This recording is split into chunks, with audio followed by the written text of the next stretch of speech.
You're listening to the We Are Libertarians podcast network. Find all of our shows at wearelibertarians.com. Today, New Mexico's Secretary of State Maggie Toulouse-Oliver announced that she is formatting the 2018 general election ballot to once again include the option for straight party voting.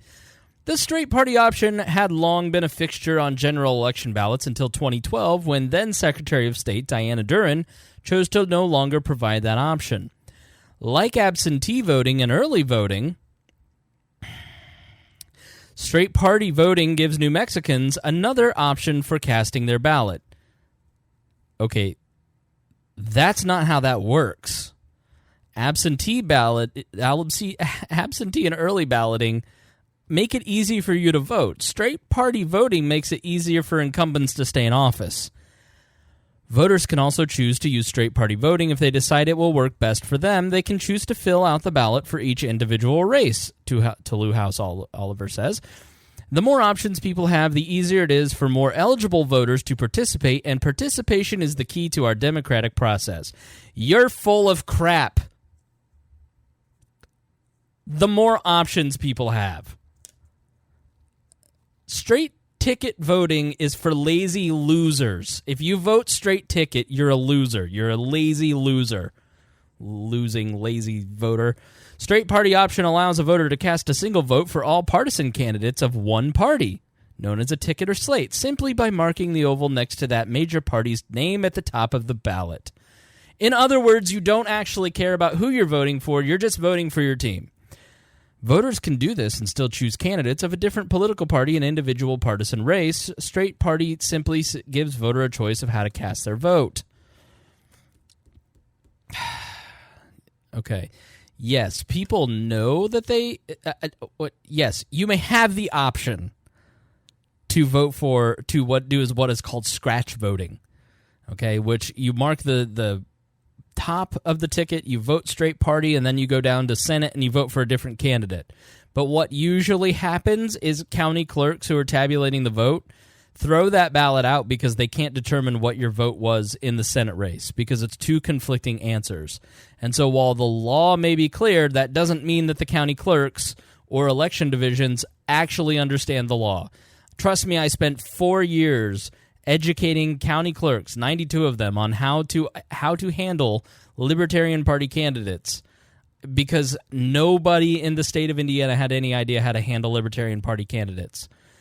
Voters can also ignore the straight party option altogether, although we don't recommend it, and fill in the oval next to every candidate they support. Questions that are nonpartisan in nature, starting from the retention of judges down through any constitutional question, blah, blah, blah, blah, blah. So the New Mexico Secretary of State is giving voters options. Now, it's August 30th. This was announced on August 29th, yesterday. And this is the Chris Spangle Show on the We Are Libertarians Network, episode 11 of the Chris Spangle Show. And we are discussing straight ticket voting. And so normally, see, here in Indiana, the limit... The deadline, I should say, is late July. I think it's July 31st. And the reason being they need to go and tabulate or they need to print all of the different ballots because ballot printing takes a long time. So it's weird to me that they're just now getting around to changing the ballot. They're doing this in September. That's only a couple months away from the election. I wonder why. Why would Secretary of State Maggie Toulouse-Oliver in New Mexico, an elected Democrat, allow straight ticket voting? Well, Libertarian Senate candidate Gary Johnson, as of July 31st, is polling at 28%. That's probably why. Reason writes, as of July 31st, 45.9% of eligible New Mexico voters are registered Democrats, so 45.9 are Democrats, compared to 30.5 are Republican, and 0.7 are Libertarian. 0.7 of the people in New Mexico are Libertarian, and 1% are other, and 22% roughly are unaffiliated. Johnson, in the only three-way poll conducted since he officially announced, was at 21% compared to Democratic Martin Heinrich's 39%, and the Republican nominee Mark Rich's. Now, 39% for the Democrat, it should be a sure race. It should be like a sure thing for him. And but, that's only 6 points. And Johnson only needs to get to 33. And the Republican's at 11, so he's not really a factor in this race. In fact, he's stealing votes from Libertarian Party candidate Gary Johnson. But what if he drops out? Well, then that could be a catastrophe for the Democrats. So what is a good incentive to keep the Republican from dropping out? Straight party voting. So the reason that this exists is because back in the olden days, people didn't know how to read. And so you would stand around in a big circle, and everybody that wanted to vote, they'd hold up a chicken, and then that's how you'd get the chicken. Or they'd hold up a torch, and that would be the Republicans. That's why they have ballot devices here in Indiana, and the chickens are the Democrats. And it's because people are too illiterate to vote properly, so they just had straight party voting. I mean, I'm not going to say that people are literate about civics, but this really is just a way for the two parties to maintain their power. And here in Indiana, it's damn near impossible for Libertarian candidates to get elected because of straight party voting, because it just completely mathematically eliminates, because people just walk in and push the button for the party that they belong to. They don't actually vote. And it also helps those down ballot races, because if you look at go look at election results from 2016 and start at the top of the ticket with President, Senate, House, you'll notice as you start stepping down governor, state house, state senate, the votes drop off. The total numbers of votes drop off. And for whatever reason, people have values and don't vote for people that they aren't aware of, and they don't vote for people that they have no clue who might serve. They don't vote for judges. And so they stop voting for people when they don't know who they are. But the straight ticket voting gives those smaller races a fighting chance if you're in a place like Indianapolis where it's Democrats rule. Republicans get that extra few percentage points from straight ticket voting, and it gives them a fighting chance. Gary Johnson responded, suggesting that New Mexico voters don't want to take the time to actually indicate their preferences for each office is ridiculous, he wrote in an email, pushing voters toward straight-ticket voting as a worn-out staple of major party incumbents and flies in the face of the reality of the great majority of voters that they are independent-minded and don't need or appreciate a ballot that provides a shortcut to partisanship. The Republican Party has announced its intentions to sue, which I don't know why they would. Let's see. I'm looking at this article here.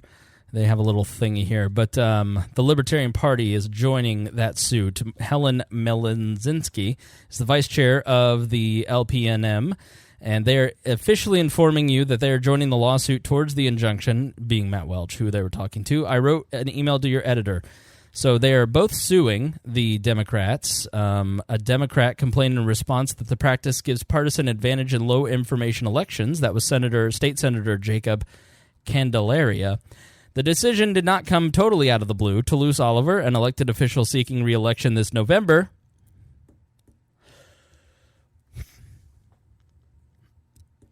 she's seeking re-election and just did something to help herself. Oh, okay. Has campaigned on reinstating straight party voting, which the state had eliminated in 2012. Richard Winger over at Ballot Access News gives us more context. States have repealed straight ticket voting devices in the past 50 years, like Delaware, Georgia, Illinois, Iowa, Missouri, New Hampshire, North Carolina, Rhode Island, South Dakota, Texas, effective in 2019, and Wisconsin. Michigan repealed its device in 2016, but a district court recently struck down the Michigan repeal. Besides Michigan and New Mexico, the only states that still have straight ticket devices are Alabama, Indiana, Kentucky, Oklahoma, Pennsylvania, South Carolina, and Utah. So yeah, and I guess at one point, Gary Johnson, I had read somewhere, and I don't know if this is fake news, but he actually signed a bill that eliminated that. But She's trying to help herself. That's really what this comes down to. She's trying to help herself get reelected. So, enraging news. And I have to tell you, I was just... How did I feel when I saw it? I wanted to be mad. Like, I wanted to be ticked off. I wanted to be outraged. I wanted to be disappointed. I wanted to have any emotion at all other than just complete, yep, that's pretty much what they do. Like, I don't know. I've just done this so long that I'm at a point where I just go, yep, anytime you get ahead, they're just going to do this stuff. Like, and that's the reality of it. If you are outside of the establishment, it's why we need to end gerrymandering and rebalance the makeup of state legislatures and the United States Congress. We have to start rebalancing the government to more sane means. I look at this and I go, we have gerrymandered districts that are so out of bounds that they're like 4 court cases. 538 has done a great podcast series in their podcast feed about gerrymandering and these states like Wisconsin and North Carolina. And you just hear the way that these lines are drawn, and that just leads to partisan hacks and idiots getting elected to state legislatures. And then those idiots rise up to the position of Secretary of State, and they're all just chosen and there because they're partisan hacks. Like, you have to understand, you don't get to the position of an executive branch member or an elected official if unless you've spent years kissing the butt of old white men who are in charge of the power, and I include Democrats in that. That's not it's just the power structures in these parties do not favor anything that relinquishes their power.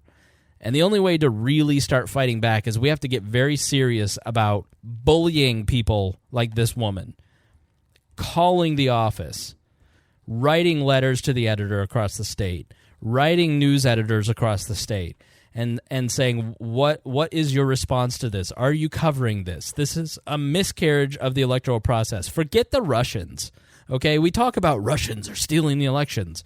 How about the Democrat that is on the ballot in November, just single-handedly, without any check or balance, gave herself an advantage in her election? It's just so frustrating. But the media is not going to do its job. They're not going to actually do anything.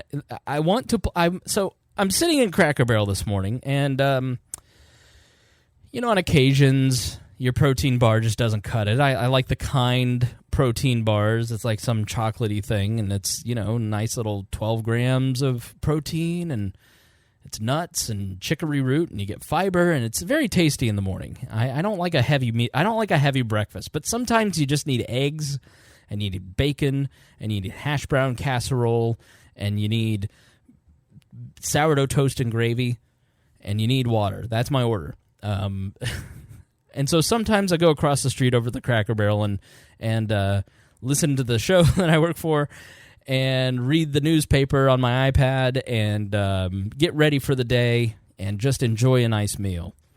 And today, on a commercial break, I switched over. I like to listen to news, various news reports, especially in the morning, kind of catch up on what happened yesterday, what I might have missed. And one of my favorite people in the media is Jake Tapper. I love Jake Tapper. I've always loved Jake Tapper. I will never not love Jake Tapper because he's a poster. Like, there's something deep within Jake Tapper. Oh, I said I wasn't going to curse on this. My bad. The Jake Tapper, I've liked him going back to the old Dennis Miller radio show days. Like, he used to call into Dennis Miller when I would run the board there, and he was just constantly snarky. I mean, he's like Nick Snarkwark, but he has the right to be neutral. And so I tuned into the lead with Jake Tapper on CNN. And last night I was on my post-dinner walk, and I was listening to another news podcast, and they were talking about this Florida primary. and Ron DeSantis won, and the Tallahassee mayor, it was an upset.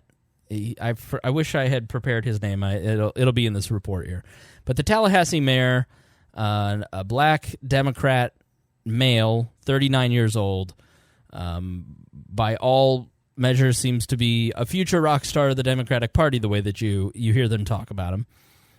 And so he won the surprise victory in the Florida governor's race. And Ron DeSantis, who ran on basically a pro-Trump platform, he's a very down-the-road conservative, very orthodox Republican, but he ran an ad where his baby was in like a onesie with Trump. And so because he ran an ad with Trump, tying himself to Trump in a state that Trump lives and a state that Trump won, he's a violent extremist who must be destroyed at all costs. So I'm on my walk last night, and I'm like, you know what?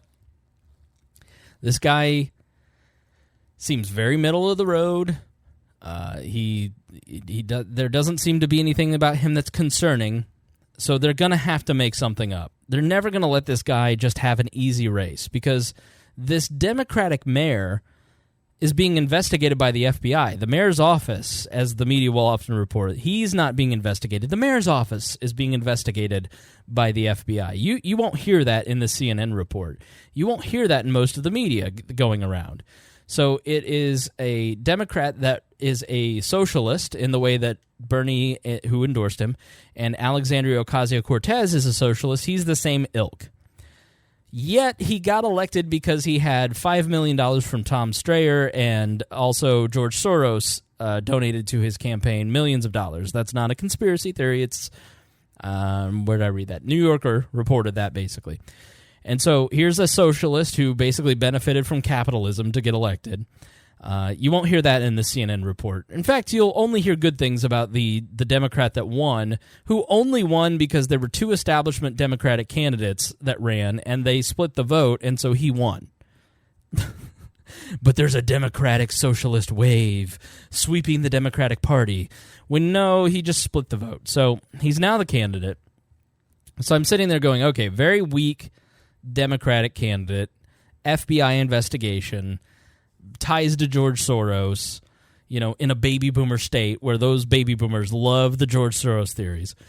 And then you've got a run-of-the-mill conservative Republican. Well, what they're going to do is they're going to create some narrative around this Republican that obviously is going to bring them down, so their favorite is racism.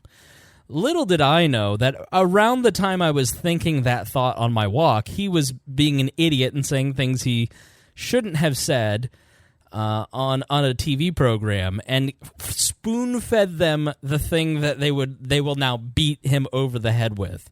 The thing that like George Allen lost on in Virginia when he made a supposed slur about Indian Americans. And here's the thing. So I want to play this clip from The Lead because I was just like, I've never heard a more clear-cut example of nonsense from the media. And I want to break this down for you. So I want you to learn how I listen to media so you can start to dissect these clips in the same way. Because if you just listen to this, you'd get the impression that the Republican's a racist and the Democrat is just being picked on and bullied. And it's an explosive new report. So let's break down the language of this and walk through this. This is from the 8/29 episode. Florida GOP candidate warns voters not to monkey this up as Bernie backed Dem faces. I forget what the rest of the title says. We just got a preview of what the midterms could look like, and it ain't pretty. All right, first off, that's not Jake Tapper. It's somebody else. I didn't do enough show prep today, and so I don't know his name. He's a random milquetoast, standard issue CNN white guy. It ain't pretty. We just got a preview of the 2018 elections, and it ain't pretty. What's not pretty about it? Like, it's just words. Like some TV news, the problem is it's just words. It means nothing. The lead starts right now. It is Trump versus Sanders, or pretty close to it, after a primary night that's giving us a glimpse of how divided and how ugly the next few months could get. All right, so it's Trump versus Sanders. So they're trying to make this relatable to you to get you to care enough to watch the rest of this show. This is not Donald Trump, and this is not Bernie Sanders. Okay, these are two other individuals that are running for office. But if the media can tie DeSantis to Trump and the Democrat to Sanders, then it's like Trump versus Sanders, and it's sexy, and you'll give us ratings. Plus, breaking news, a monumental White House exit. The man who may know better than anyone whether President Trump obstructed justice is on his way out. What kind of crisis could he leave behind? What kind of crisis could he leave behind? So the man who knows about Donald Trump, whether or not he obstructed justice, is leaving the White House. What kind of crisis are they leaving behind? There's no crisis here. The guy is leaving the White House, and they're making it seem like a crisis. And so it becomes a crisis because they keep repeating that it's a crisis. And this, overcome with emotion, Senator John McCain's family paying their final respects as this very hour, the public gets its first chance to say goodbye to a national hero. This national hero that we have decided is a national hero despite being a regular Republican senator who just was irascible and said a lot of things out of turn, but he was here all the time because he loved to be in front of the cameras, and so he's our friend, and so it's a tragedy that he's gone, and I want you to feel sad and emotional about this event because he's a hero. So you'll give us ratings, and then we can get money off of you. Welcome to The Lead. I'm Jim Sciutto, in again today for Jake, and we begin with the politics lead. The primary election that could signal the divide between Democrats and Republicans. Okay, it could signal the divide between the Republicans and Democrats. Like, all right, so we're about to start dividing Republicans and Democrats? Because I thought we were all living in the hell that is the two-party system. Even bigger in Florida. Andrew Gillum, a progressive candidate backed by Bernie Sanders, scored the Democratic nomination. He would be the first African-American governor of Florida. That is, as Ben Shapiro pointed out when he broke this down, it's like there's been a black president at this point. Like, how many first black XYZ or gay XYZ or what? Like, everything is it's important because this is a milestone. If he can beat, we're all very racist in this country, and yet here's this black Democrat who is now elevated to a position where he could become governor. It's like if we were. He wouldn't have a shot if we were all as racist as the media made us out to be. Republican Congressman Ron DeSantis, the far-right candidate, endorsed. The far-right candidate. He's not far-right. He's just a Republican. But he says nice things about Donald Trump because if you say nice things about Donald Trump, he will give you support. He will lead the party to do nice things for you. He will give you an endorsement, and then you can raise money off of his name because he's popular in Republican circles. So you want to encourage people to vote for you in the primary because of Donald Trump, right? But that makes him far-right. He doesn't actually give you any examples of how this guy's far-right. He just labels him far-right. President Donald Trump. But the morning after DeSantis won his party's nomination, he was on Fox News using language that many are calling racist today, this while talking about his opponent. Now, before we play this clip, we want to frame this for you. This is a very racist statement. Some are calling it racist. That's what they mean. They mean, watch this racist say something. And I should remind you that racist doesn't mean racist anymore. Colorist is now hating someone because of the skin tone.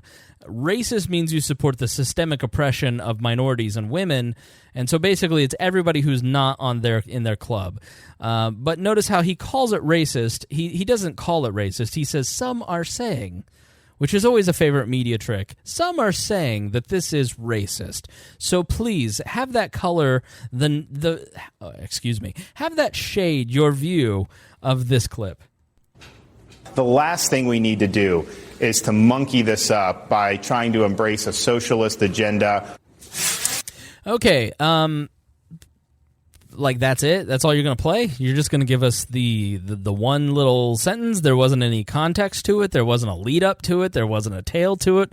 We don't know what context he meant. And furthermore, listen, he should have known better. Okay, and I'll have a theory on his thinking here if there was any. But we don't want to monkey this up. And apparently it's like a common term in the South. But he means screwing it up, right?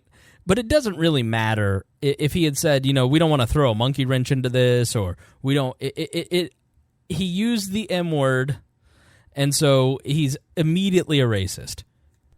CNN's Phil Mattingly joins me now. Phil, the face-off, hard not to say it, getting off to an ugly start. Yeah, just within a matter of hours. Look at so it's an ugly start. So we're telling you that this is an ugly start. We don't want you to think for yourself. We want you to have an opinion formed about this event. Not out of context, but this almost no context clip.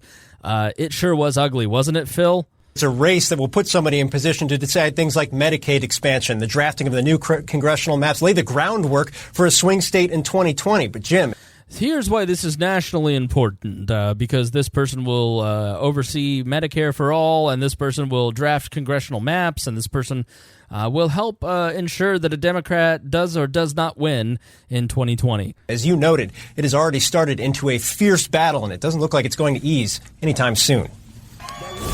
The Florida governor's race is turning heated in a hurry. He's much too liberal for Florida. Just hours after the primaries were called, Trump-backed Republican Ron DeSantis stirring controversy with this attack.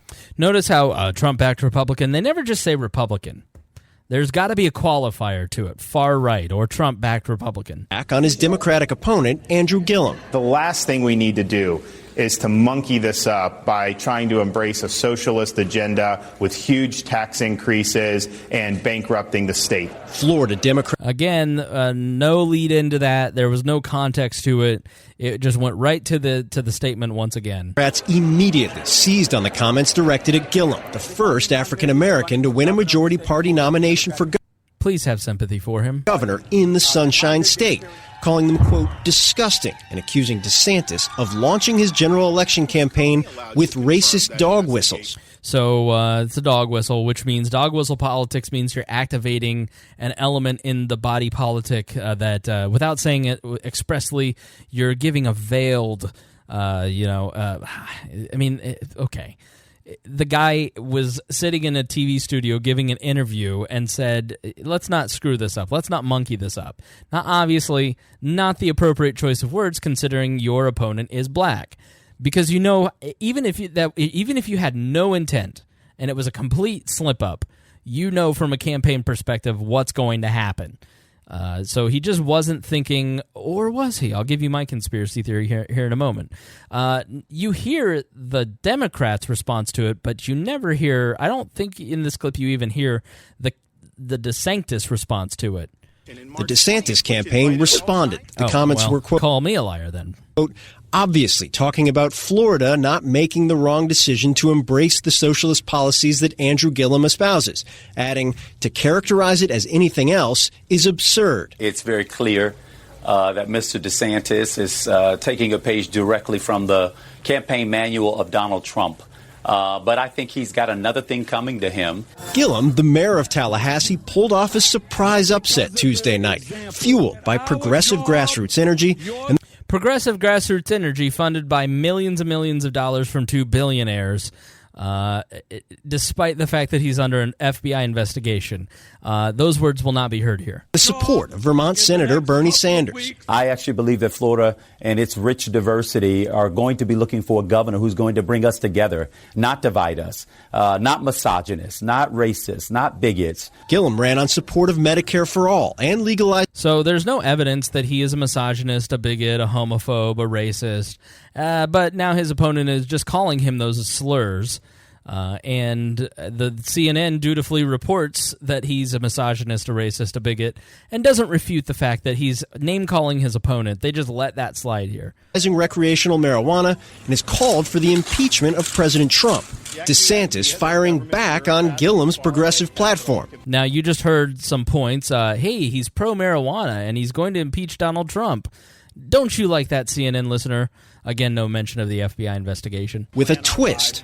He is an articulate spokesman for those far-left views, and he's a charismatic candidate. And, I watched those Democrat debates. None of that was my cup of tea, but, he performed better than the other people there. DeSantis has closely aligned himself with the president, even running a primary ad featuring him teaching his children Trump-inspired lessons. Ron loves playing with the kids.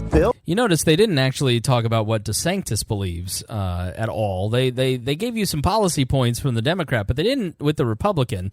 They basically played this like weird out of context clip saying the guy is articulate and that he's a charismatic person. They played his opponent saying nice things about him.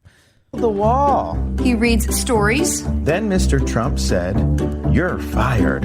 I love that part. The president tweeted his congratulations to DeSantis Wednesday morning, calling Gillum the biggest dream for Republicans because of his record. Time to Trump, time to Trump. Gillum telling the president to "at me next time, real Donald Trump."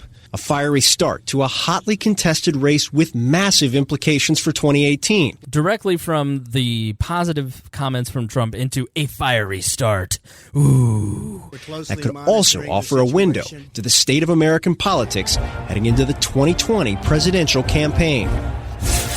And Jim, President Trump was asked about DeSantis' comments today, said he hadn't heard him, but that he was an exceptional candidate, kind of underscoring the fact he is going to be very present in this race. And one of the most interesting elements about this race, Jim, is the ideological battle here. Usually in governor's races, particularly in states like this, you see candidates try and swing quickly back to the center. There is no more stark contrast than what you see in this race in terms of where they stand on the issues. The ascendant Trump is never actually got any explanation of the issues from the two candidates. In the Republican Party, the progressive movement over on the other side of things. This will be a test case that just about every party will be keeping a close eye on, Jim. Yeah, is it a bellwether for the country? Phil Mattingly, thanks very much to the panel now. Simone, you heard the comments from Ron DeSantis there. In your view, was that an intentional dog whistle? Oh, my goodness, it was. We didn't leading question. Play this part of the clip, but he also called Mayor Gillum articulate. Yeah. Articulate is something that white people say about black people because they don't expect them to be able to speak well. Mm-hmm. What? Okay. Or your children. Could you say Jonathan Capehart, I think his name is, from Politico, was also took offense that he speak. It wasn't that he speaks well. Oh, man, I need to find that. It was so innocuous. Hold on, I'll find that. Keep listening to this nonsense. Oh, the child is so articulate. Mayor Gillum is neither a child, is not a child. He's a grown man that was the whole mayor of a city. So, look, the Republican nominee has clearly stated where he's going to be. Clearly has no idea what his name is. Andrew Gillum is amazing. Yes, Senator Sanders and I will say Julian Castro were the two only national political figures, if you will, to come down and back him. But this isn't a Bernie versus Trump thing.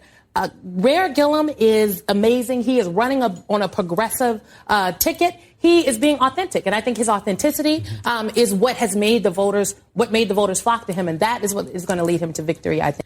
Also performed well. He performed well in the debates. So MSNBC contributor and writer Jonathan Capehart, Washington Post columnist, Jonathan Capehart, and fellow podcaster, on Wednesday night declared the term "performed well" as hurtful and offensive to African Americans.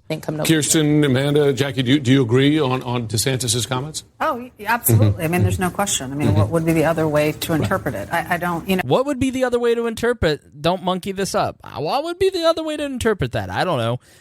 There might be another way to interpret it. And I think that, he should, be more sensitive, I think, to those issues. I think, like you said, it wasn't just the monkeying up comment. Right. It's the articulate comment, which by now everybody should know. Code words, right. It's a code word, yeah. That's a code word. You should know that. I have a hard time wrapping my head around. This is Amanda Carpenter, who used to be the spokesperson for Ted Cruz. The idea that someone like DeSantis would be so dumb as to say something like that. You're surprised by dumbness? Well, here's the thing. Republicans are idiots. He is Yale undergrad, Harvard Law, congressman, long career in the military. Yeah. He knows what he's doing. And so then if you concede like that he's smart, why did he say that? Yeah. Why did the Fox News host not interrupt him and say, "Sir, would you like to clarify your statement? What did you mean?" Why didn't Fox News interrupt him? Why didn't they stop the interview? I don't know, because they probably didn't see it as a racist comment. But that's just Fox News for you. They're racist. I like that they're implying a motive here of which they have absolutely no. I have not seen. I mean, I would imagine that today, Raw Story or Huffington Post or Think Progress or Media Matters would have posted the long train of racist abuses And they may still. I mean, who knew? Who knows if he said the N-word 87 years ago or his grandfather did, and so therefore he's not qualified to be governor of Florida. But so they're just implying that there's malintent here, as opposed to presenting evidence that he clearly is a racist and there was bad intent. Here are the facts, and this is why this was wrong. They're just saying he's a smart guy. He should know better. There must be something behind it. By that, it's like, do we not see what's happening here? Yeah. And more so, this race, I don't understand what he's doing, and also the Democratic candidate. None of them are talking about Florida issues. Mm-hmm. It's impeachment versus witch hunt. Meanwhile, Florida... I don't know. Maybe it's because the only thing that the media cares about are those broader topics that have national interest. And we just heard a piece where nobody cares about Florida issues. They only want Trump versus Bernie. Is covered in toxic green slime. Kids are getting shot up all over the place. I don't think that's true. Kids are literally getting shot up all over the place, all over Florida, just everywhere, in the 7-Eleven, in schools. Well, maybe they are. That may be a bad... Maybe she's got a point. There are some issues with gun violence in Florida right now. He's doing a better job about it. Yeah, but he's talking specifically about stand your ground and all those things. Yeah. He's been talking specifically about Florida. Yes, but the race is nationalized, and I had to keep checking to make sure they were running for governor and not senator. Right. But you have seen that in a number of these races so far, have you not? And I think that's going to be the challenge, right, for both of these candidates to stick to issues that affect Florida instead of getting pulled because Gillum, more than DeSantis, is going to be put on candidates that might not be so progressive, particularly in Florida. I think there are 4 House seats that are very much for play right now in Florida that, maybe those candidates aren't as progressive as Gillum, who's going to be the top of the ticket. We've already seen this. Well, they must submit or die. With Alexandria Ocasio-Cortez.